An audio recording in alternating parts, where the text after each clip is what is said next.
Goa Organics వారి skin care, hair care, wellness products కోసం AP, తెలంగాణలో డిస్ట్రిబ్యూటర్లు కావాలను వివరాలకు స్క్రీన్ పైన ఉన్న నెంబర్కి కాల్ చేయండి. నీతి నిజాయితీ ప్రస్తుత కాలంలో ఉన్నాయా అంటే కష్టమే అని చెప్పాలి. ఇప్పుడు అంత మాయలు, కుట్రలు, కుతంత్రాలే.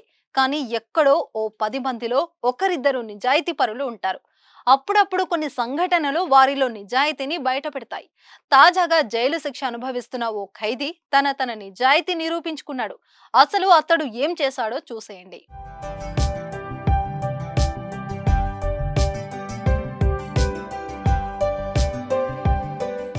మదురై సెంట్రల్ జైల్ ఓ హోటల్ నిర్వహిస్తుంది.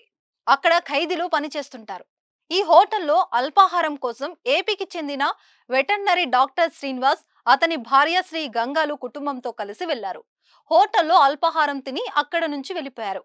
అయితే వారు హ్యాండ్ బ్యాగ్ మర్చిపోయారు. దీనిని గమనించిన ఓ ఖైదీ జైలు అధికారులకు అప్పగించాడు. అందులో నగదు, ఖరీదైన వస్తువులున్నాయి.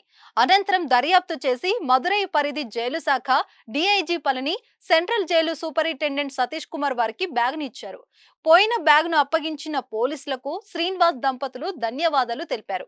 అలాగే ఖైదీ నిజాయితీని అభినందించారు. రోడ్డుపై 100 రూపాయలు దొరికితేనే ఈ రోజుల్లో ఇచ్చే పరిస్థితి లేదు. ఇంట్లో దాచుకున్న బంగారు, డబ్బును కూడా దోచుకున్న రోజులివి.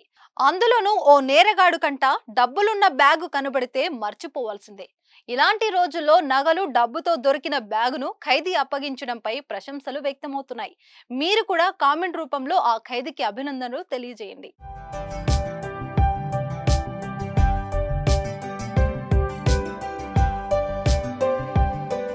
సుమన్ టీవీలో మీ పర్సనల్ అండ్ బిజినెస్ ప్రమోషన్స్ కోసం కింది నెంబర్కి కాంటాక్ట్ చేయండి.